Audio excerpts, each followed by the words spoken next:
the secret of the inner earth.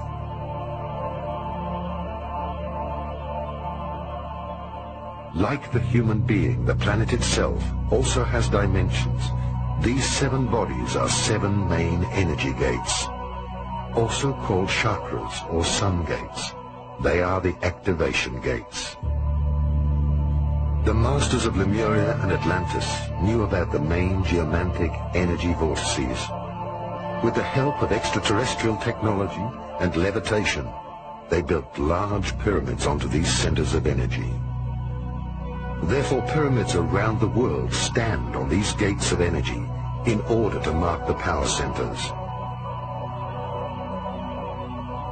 They are situated in the jungles of the Amazon, in the highlands of Mexico, on the ocean floors of the Atlantic and the Pacific, under the desert of Taklamakan, in China, and many other places on Earth. Many of these pyramids were built underground and will be discovered in the near future. Pyramids are the mirror of human evolution, with the 4 dimensions. God is the 5th dimension and exists beyond the pyramid. This is why the last stone of each 4-faced pyramid is missing. The reality of massive engineering tools in Egypt, of course, is something that is not presently known. The existence of huge interior structures with mathematical precision that range in size from some 20 centimeters for the air shafts to the massive chambers known as the King's and Queen's Chamber that require blocks of some 2 to 20 tons apiece, suggest a parent technology that is no longer known to our present Western society. When the documentary Mysteries of the Sphinx was being made, the engineers asked themselves, how could these massive blocks be moved into position? It was obvious from special consultants who were moving upwards of 200 tons that there was no present technology that could take these very large, massive blocks from the quarries and move them up some 480 feet above the surface of the earth unless there was a superior parent technology. In talking with specialists in hypersonic vibrations in New York and Chicago, it was suggested that a type of vibratory source, perhaps a quarter of a mile in length, would have to be necessary as some airborne platform that would require the vibratory mechanisms necessary to move these large blocks into place. Certainly, our use of certain sound techniques inside the chambers show that the Great Pyramid is a type of vibratory laser, and if it can be activated properly, in my interpretation, could allow us to understand how certain sound structures can move massive blocks of stone. The high priests used the pyramids as initiation temples because the energy inside the pyramids was so powerful that students or neophytes, through meditation, were carried into a different dimension of consciousness.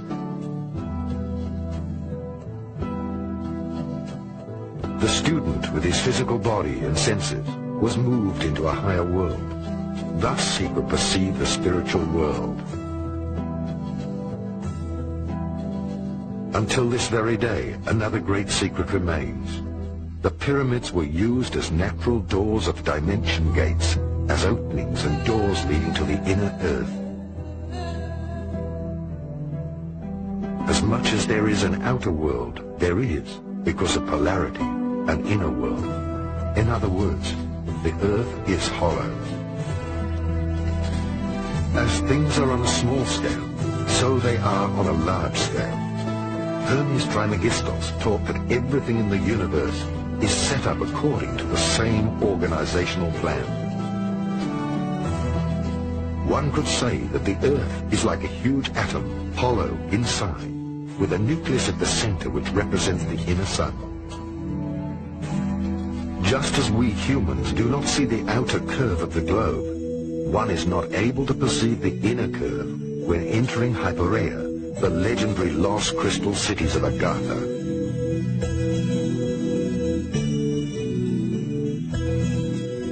The the initiated were able to get in touch with the civilizations of the inner Earth through gates. Until the sinking of Atlantis, this was general knowledge.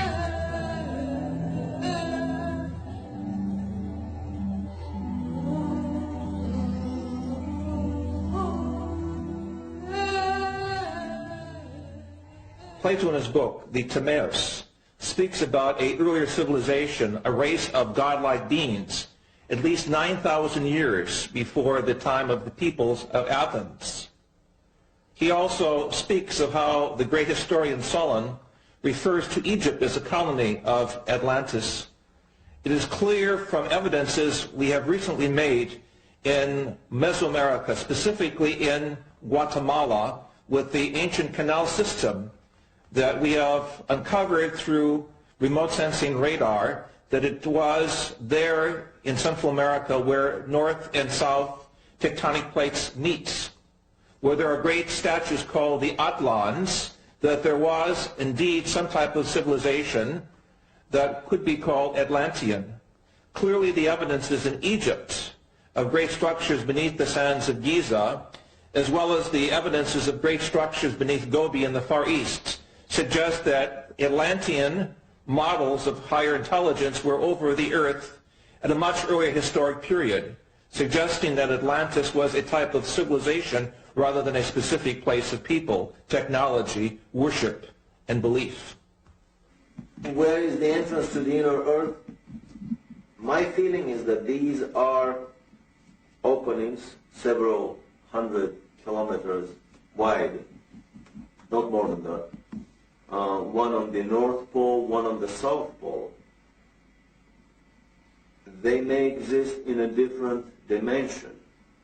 They may be made visible at will or from time to time, depending on certain cosmic and terrestrial conditions. These are more of speculations. However, I know for sure that, for example, polar flights are forbidden to fly straight over the pole. They always deviate away. After a very suspicious crash of a New Zealand airliner, a chartered airliner in late 70s, early 80s, that was supposed to fly over the South Pole looking for the opening of the inner Earth. After Atlantis, only a few nations and river and the Hopi Indians knew of the entrances to huge underground cities.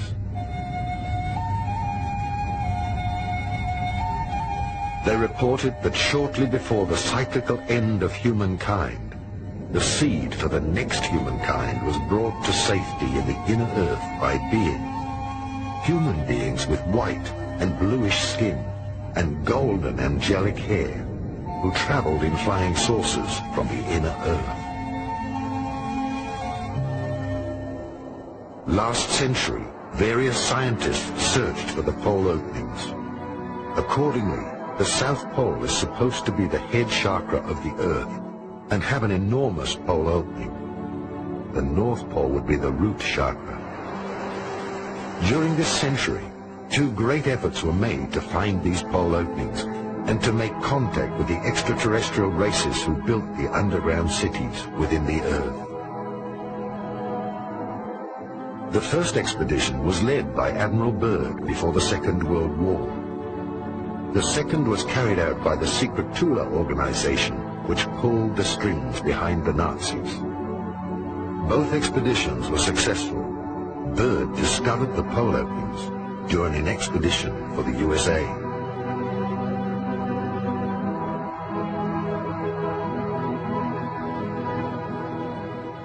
What do we know about Operation High Jump, about Admiral Byrd's expedition in the autumn of 46, the early spring of 47, to the South Pole? This is an expedition that has been almost forgotten, and it's very hard to come up with any information about it. The few articles that were published at that time in, let's say, National Geographic magazine would not give any clue to the real intention of that expedition. However, recently we discovered a unique documentary film in color, 1 hour long, made by the U.S. Navy. It was a massive naval operation that involved an aircraft carrier, several battleships, an armed submarine, and probably another 20 supply and battleships. It involved 4,000 troops, U.S. troops, and the rumor is that there were also British and Russian contingents within these 4,000 troops. It was a massive naval operation. It was not, as it has been presented to the public, that it was a peaceful expedition to explore the natural resources of the South Pole. They descended to Little America, which is the place of the previous Admiral Byrd landings on the South Pole. And then they started a massive overflight over the whole area of the South Pole, trying to locate the German base that was established there almost 10 years earlier. The Germans started somewhere in 1936-37 seriously exploring the South Pole, and by the time the war ended, the rumor is that they have established a massive underground colony with at least 100,000 scientists, researchers, elite SS troops. In our research in Africa, the Far East, and in the mountains of South America, we have come across statuary of very grotesque beings who, according to the Indian and shamanistic tradition, went into the earth at a time of a great cataclysm. If we take Atlantis as a model for survival, it is clear in the folklore and literature of the major continents of our planet that some of the races went into the earth. I brought with me from Africa pictures of these grotesque serpent-like beings. Many of them correspond to the extraterrestrial reports and photographs of some of these so-called snake people or serpent people. It is very clear also that there was the survival of the ancestry of the Adamic race referred to in our scriptures, as well as in the teachings of the Hungarian and German people that came out of the Gobi area. It is in this area of Lap Nor that we have recently found evidences of an earlier European type humanity that did survive some type of cataclysm according to the myths of the Far East. We have thus in our tradition a vast folklore, anthropology, and cosmology that connect the peoples of this planet with that of other worlds. The Nazis were better informed by the secret esoteric orders and had exact knowledge about the lost cities of Agartha and Shambhala. Many of their expeditions involved searching for the entrances into the inner world and the lost techniques of the gods. That is, UFOs, the Ark of the Covenant, and much more. Thus, films like Indiana Jones are not mere fiction. German expedition in search of Agartha. Some esoteric correlations of the 19th century and of the Third Reich are hidden nowadays under a veil of the past. Thus, only some isolated relationships can be uncovered. For a while, Dietrich Eckart lived at the foot of the mountain Untersberg and was initiated into the medieval mysteries and into the legends of caves. Adolf Hitler spent many hours with Dietrich Eckart at the Obersalzberg mountain, and both were followers of the hollow earth theory of Hans Erbinger. The Untersberg was already considered by the Templars to be a volcano with an access to the inner earth and to the legendary hollow world. Thus there are stories of the disappearances of people in the Untersberg and how, 60 years later, the same people surfaced without having aged. Other German legends deal with the myth of the end of the world. In the legends, King Barbarossa is asleep in the mountain, and after hundreds of years he rises up with his knights for the last battle at the end of time, in order to help good triumph. I'm speaking now as a scientist. I do not want to confuse subsurface temples and grottos and structures of civilizations that go down approximately a mile or two from the surface of the earth with the so-called inner earth theory. In my work in Ecuador, Peru, and Bolivia, it is clear that there are vast tunnel systems that go hundreds of kilometers under the mountains, allowing the Indian peoples to connect between national borders.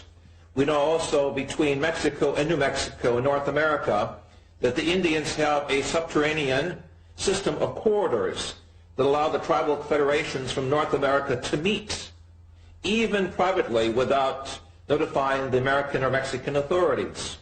Clearly, these structures are there as a result of some type of volcanic activity or catastrophic events some 28 million years ago, as we have measured in areas of North Mexico, where the surface of the earth changed, allowing volcanic openings and porous materials to construct, as it were, underground cavities. Into these cavities, members of the human society found shelter from the noxious poisons and gases and orders of destruction that took place rather suddenly. If we look at our planetary system, there's an obvious grid of underground cavities, from the areas of the Gobi areas of Central Asia to the areas of Malta in the Mediterranean to areas even of the mountains of Untersberg in Central Europe, Mont Blanc, Jungfrau, to areas we have specifically worked with seismology in central North Mexico, and also areas of the Andes. Peru, Ecuador, and Bolivia in particular have underground structures that run for hundreds of kilometers. In Southeast Asia, we know that these structures also exist in the areas of Sumatra, Borneo, and Indonesia. Clearly, throughout the world, there are major areas which seem to be contact points with parallel evolution. Dietrich Eckart shaped Hitler's thinking more than we can imagine today. He also directed him towards a mediumistic education and showed him how to make contact with the spiritual world, in particular with the Germanic gods and the ancient Hyperean people from Agartha. Thus, the leader became a guided one who communicated with the spiritual world and the masters of Agartha. Only when he had developed these mediumistic attributes to the full did Dietrich Eckart propagate the idea of a leader, Führer, in the Tula Society and in the popular esoteric circles.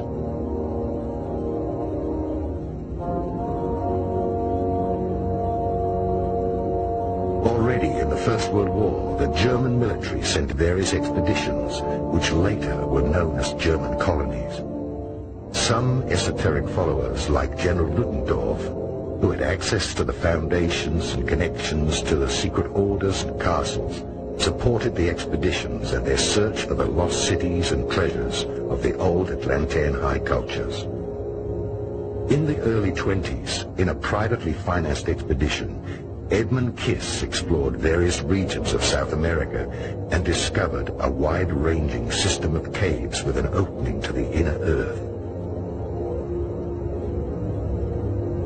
The different esoteric societies with their secret orders, country estates, and later also their castles were the meeting points of the esoteric elite, which saw itself as guided to resurrect the old knowledge of Atlantis and of the Indo-Germanic prophecies.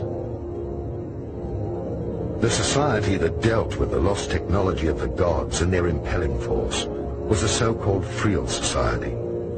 This society collected all the information dealing with the technology of polarity and levitation. When the National Socialists came to power and the old leagues and alliances had accomplished their duty, the esoteric followers of the time began to carry out their expeditions at the state's cost. Various secret working circles financed by the Third Reich were established.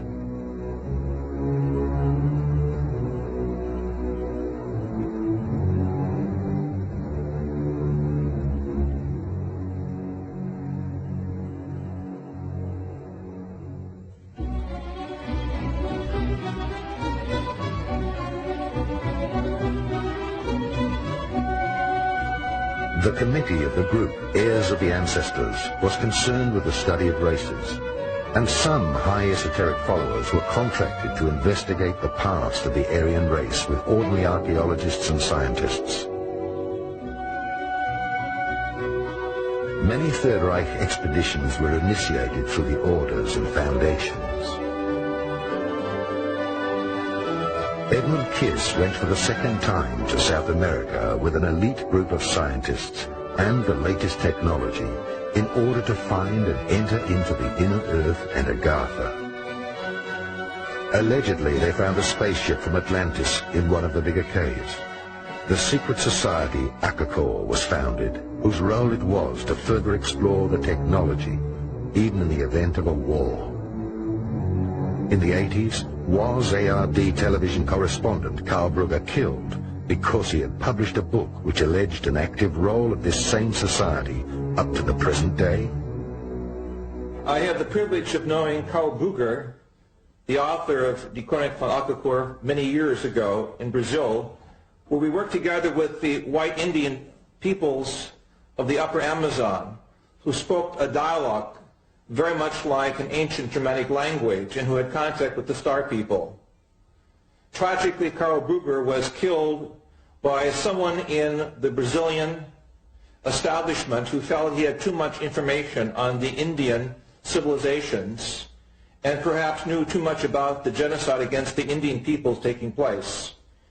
I dedicated my book, The Sphinx on Mars, to Karl Brugger, and in this book I show for the first time the historic pictures that NASA has of the pyramid structures on Mars, as well as pictures of the pyramids in Brazil and South American places, suggesting that there is a historic connection between the planetary grid of energy places marked by pyramids and temples and those of other planetary bodies. Karl Brugger was one of the great historians, journalists, and humanists of the 20th century. It is very important for each of us to try to get in contact with his teaching, his legacy, because it forms the connecting link between the Indian peoples, the earlier Atlantean-type peoples, or what is called in Central America the Atlans, the great giants who were blonde, and the European peoples, to show a connecting bridge between civilizations and centuries. The Chronic also refers to the coming of the extraterrestrial peoples, according to the Indians, at the beginning of the 21st century, due to the misuse of science, the destruction of the planetary environment, the imbalance of knowledge, what we call Western civilization, the Untergang des Auslands, will come to a quick change with the appearance of the Star people. And for this reason, we must keep our eyes and ears open to the signs from space of a new communication system, connected also with the teachings of the Indian peoples. The South American Indians of the Andes recognize UFOs as brothers from the sky who have always been there, who are there today. They are not any more unique than an airliner flying overhead with passengers aboard. To them, the brothers from the sky have always been there. They do make contact with the Indians, and they do treat people in remote areas where they cannot get to doctors. They heal them, they treat them medically, they interact with the Indians and with primitive people, both in the high plains and in the deep jungles. So when we began asking about these brothers from the sky, we discovered stories about such contacts everywhere. And in the course of one of these stories, we were introduced to an Indian from the upper Amazon. I think his name was Akunta, but I'm not sure at the present time, who offered to take us back into a civilization that he came from that was primarily based on a European culture that was transported there or transposed there sometime about the end of World War II, and they had taken scientists and scientific research underground in an area in the upper Amazon where they had succeeded in developing disc-shaped aerial vehicles that they could use to go all over the world with. The society was, this Indian called the society Akakor. He said that he had guided a German researcher by the name of Brugger, and I think his name was Martin Brugger, B-R-U-G-G-E-R, who was actually taken to the city and was afforded an opportunity to meet with some of the Europeans there. That Indian tribe in that area has many blue-eyed, blonde-haired Indians, and they appear to be descendants of a Germanic a group of people that were taken there sometime in the middle 1940s, and now they have produced children and they are young adults, and a society is flourishing there that is advanced over the contemporary societies around them by a substantial degree. We can take you back there. There is a man who lives in that area. His name is A.J. Gaviard, who will be willing to introduce us to either the Indian that guided Martin Brugger or other Indians from the same tribe who may be willing to take us back far enough to meet some of the members of that society. It's operated as a closed society.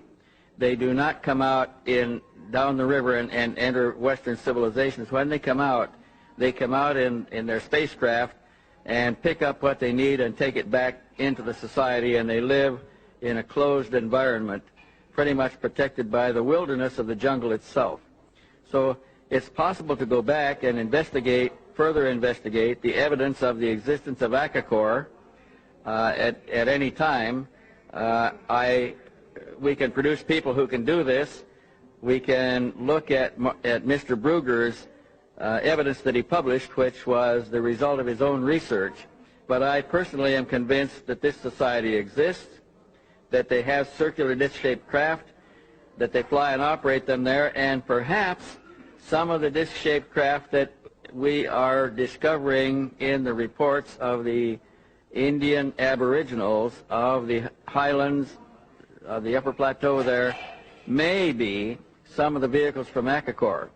We also know that many of the vehicles that they describe are not from Akakor, that they come from elsewhere. Some of them are extraplanetary. They come from beyond this planet, and they have unique technologies, and they have human beings aboard who are quite different and quite advanced over the contemporary humanity of Earth today. These humans are interacting with the natives down there also, and there is substantial evidence that these extraterrestrial races are directly connected with the earlier civilizations of Tiwanaku, of the Olmecs, of a number of the other earlier civilizations in South America at a time before the last cataclysmic disturbances that changed all the society and reduced it to savagery once more. A further expedition was sent to the South Pole, Expedition Schwabenland, in order to find the land with no ice and to explore the access to the inner Earth.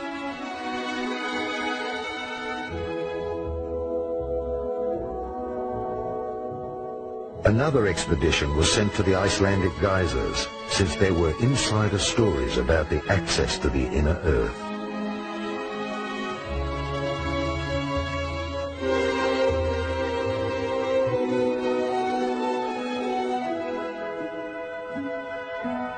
And another expedition was organized by Sven Hedin to the Taklamakan Desert in Tibet in order to find traces of the old culture of Urd.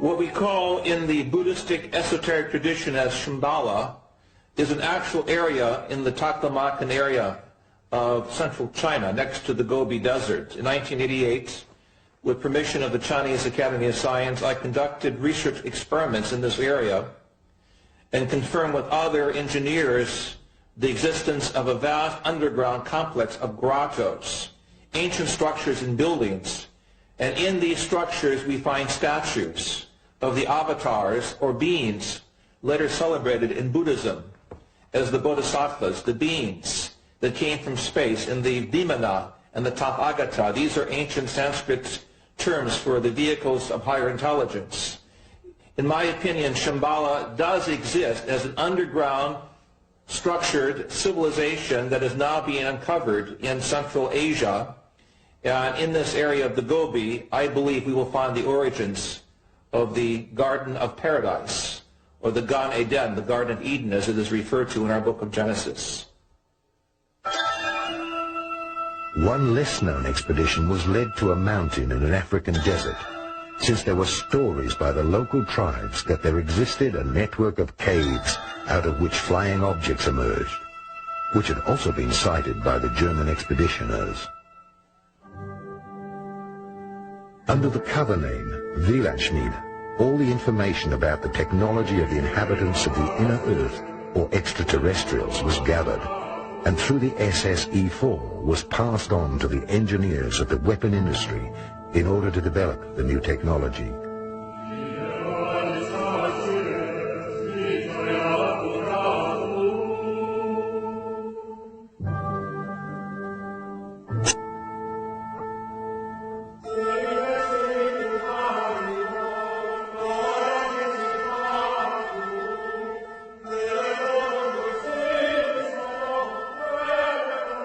The flying saucers from Agartha were the result of this scientific research.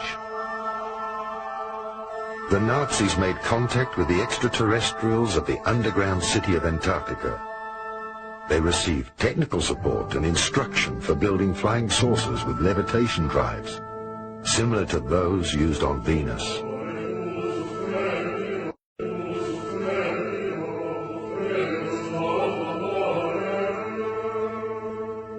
At the end of the Second World War, the extraterrestrials ensured that the technology was returned from Earth back to these cities. They understood that the Dark Age had not yet reached its peak. The technology was returned by 30 submarines through a large commando action.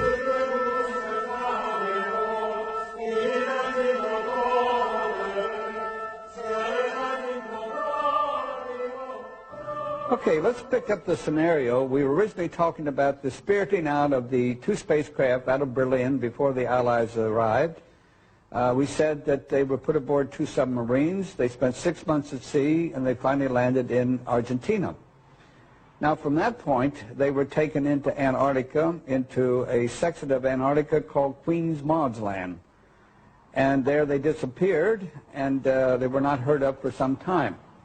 Now, intelligence sources, and of course I was in the intelligence business at that time with the agency, reports indicated that they were in there and they were operative once again. Now, there was a major concern by world powers to go in and capture the technology and the two spacecraft which they knew were in Antarctica. And the intelligence reports indicated that one known as Admiral Byrd was to be recommissioned, and he was to be sent in there to retrieve the two saucers and also the technology and personnel associated with it. Later reports indicated that Admiral Byrd was given 8 months and unlimited funding to go in and pull this thing successfully off. But we also know that within 8 weeks he was totally defeated. Now, the supposition at that point was that there was an advanced civilization and technology, most probably alien. They were with the Third Reich and the SS who was in Antarctica, and that those great and developed technologies were used to defeat Admiral Byrd. And of course, as it turns out, even to date, they're still there. We never did successfully get them. The stories that I have uncovered about the inner Earth is that very early on in the history of the Third Reich, the Nazi elite, and especially Hitler, were trying to establish contact with the civilization living in the inner Earth, which was considered an Aryan civilization of a lot more advanced nature than their brothers, lost brothers living on the surface of the planet. The Thule Society carries the name of the former capital of that civilization, someplace around present-day Greenland, before the previous polar shifts and before Greenland became under ice. 2 expeditions were made in the late 30s, early 40s, one attempting to enter the North Polar water opening with a submarine, which proved unsuccessful. A second attempt was made to enter the land opening on the South Pole with an anti-gravity cigar-shaped device, basically a small prototype probably of the giant Andromeda space station that was developed later on by the SS, and it proved successful. The most interesting story is the one that I heard by an American living in Florida who claims to have spent 2 months in the city of New Berlin. This is a city that was developed into the inner earth, and a part of the Germans from the South Polar colony were admitted by the inner earthlings and were allowed to build that city there. Very strict admission procedures, no previous SS members, no previous concentration camp guards and so on were admitted. The rumor is that the present-day city of New Berlin is about 2 million people of population, that they have built there most of the buildings that Hitler's personal architect, Speer, was planning to build. They're traveling on Icelandic passports. After World War II, a military expedition under Admiral Byrd tried to recover the vanished technology. The extraterrestrials let him enter the inner Earth to the Golden City. They delivered a request message for disarmament to the government of the United States. Admiral Byrd had to remain silent until his death, but after he died, his nephew published his diary. In my work with South African, Brazilian, and American geologists at the South Pole, it is clear that under the structures of ice, there are many layers of civilization, suggesting at one earlier point of time when the conditions of the South Pole were different. Clearly, there was some type of civilization there. The evidences of huge dinosaur intelligence suggest that this was one of the possible places for the Garden of Eden. This, of course, is assuming that the shell of the Earth had a different north and south magnetic pole. And with the shifting of the pole, this region became suddenly very, very frigid. And thus, we do not see any evidences on the surface of these so-called earlier conditions of intelligence.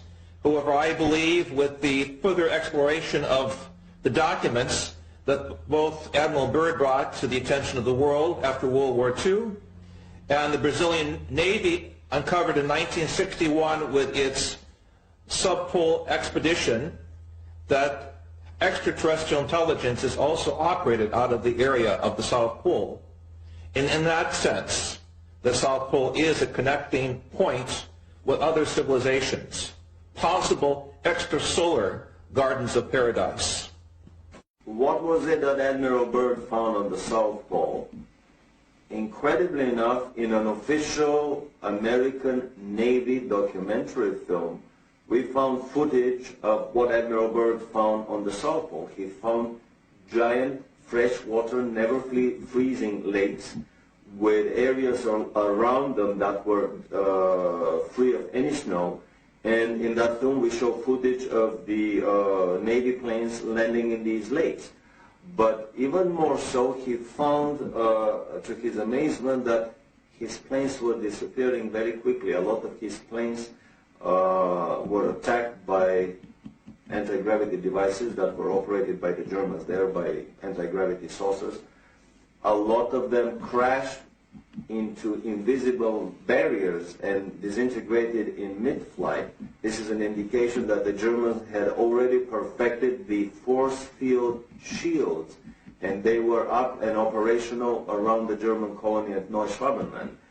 When he was retreating, basically the whole operation lasted for 1 week. They started at the end of February 47, and by the first week of March, they were through with the whole operation, and much, much earlier than scheduled, and they departed.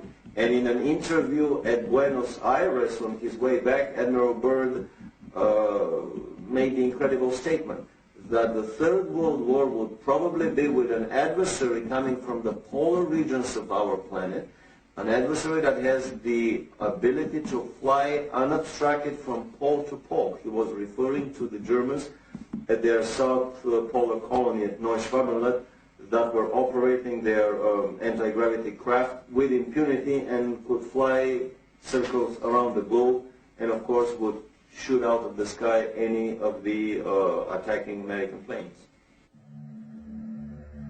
The inner terrestrials surrounded the entrance gates with an electromagnetic protective dome which no being or weapon can penetrate. After all this happened, it became the greatest secret of mankind. It started ufology as we know it today. Indeed, there is a second humanity, an inner terrestrial race who had already built cities in the inner earth before the sinking of Atlantis. In 1961, the Brazilian Navy was conducting a series of experiments in the Antarctic. According to one of my colleagues who was in one of the naval ships, suddenly out of the ice packs, a large spacecraft emerges and takes off vertically at a terrific speed, shocking both the American and the Brazilian naval forces that were there. So it is clear that as late as 1961, we have official documentation from the Brazilian Navy that there is some other, emphasize other, underline this 3 or 4 times, life force or intelligence stationed at the South Pole, possibly to observe the scientific developments on the planet, possibly to observe the military operations and the forces of the East and the West in some type of Mexican standoff as the Cold War develops. We have clear documentation from other sources and other South American governments that some technology that is not human-based is there. That is to say, some type of higher evolutionary experience is there, and this is the next chapter of our quest. Why are they here? What do they want from us? And do they, namely the higher or alien intelligence, have as were some type of directing mechanism both for the U.S. as well as for the Soviets as to who goes into space and who conducts, as it were, the next evolutionary round of space development? These are key questions that we must resolve. The Dark Ages. During the rule of a dark age of separation, all knowledge that is passed on and all instructions are tainted. Every religion, for instance, is a sect, a separation from the real divine inner truth of life. Religion is something that happens in God's holiest temple. The Illuminati received their knowledge. Well, I would use the famous jokes and stories about Tesla and Edison. According to Edison, invention was 95% perspiration and 5% inspiration. According to Tesla, the way Tesla was doing his inventions, he would have 95% inspiration and probably 5% perspiration. Tesla would get a vision. All he has to do is put the vision into paper. Then he has to take the paper to the engineers to put it into metal in the shop. A little fine-tuning here and there, and the device works. This is the usual mode through which information and know-how is channeled from the extraterrestrial and even higher levels of existence to our planet. The know-how is given, and we are left to put it into our crude terrestrial engineering and manufacturing methods. That's why the crude anti-gravity saucers of the 1880s, 1890s were made with rivets. Giant cannons were used to fire the first anti-gravity devices toward the moon. Later on, in the early 1900s, more advanced technologies were used, but always the technology would follow up with our terrestrial one. Why are there two totally different scientific and engineering realities on the planet? Why the mass consumption engineering culture is 50 to 100 years behind the secret culture developed by the Illuminati? I have always had this very big question, very big puzzle in front of me. This is the Promethean dilemma for me.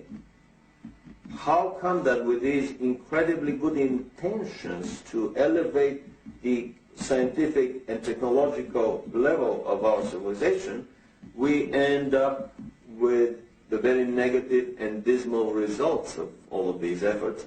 My feeling is that basically that is the major mode through which the, should I call it the independent angelic presence on the planet, is trying to corrupt the scientific and the political minds of the elite of our planet with visions of grandeur, with technologies that are too far ahead possibly for our spiritual and moral development, and that are very dangerous, that can explode any minute and basically bring the end of our civilization, as has happened for dozens of times on our same planet. Again, information coming to us from many extraterrestrial revelations about previous illuminated efforts to speed up the evolution on the planet that ended up in very brutal, violent nuclear wars.